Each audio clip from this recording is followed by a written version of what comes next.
We will now see how to play the number bingo game. To play this game, you will need a box with numbers 1 to 10 written like this. You can write the numbers in any order.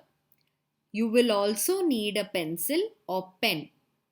Once you have the table ready, start calling out the numbers and ask your child to cross out the numbers as and when you call each number. After your child has crossed out three numbers, give her a task. Ask her to jump three times.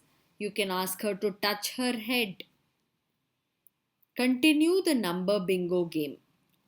After she has crossed out another three numbers, give her more tasks like crawling, clapping, etc. When you're done calling out all the numbers, your table will look like this. And your child would have completed doing some fun physical activities like these.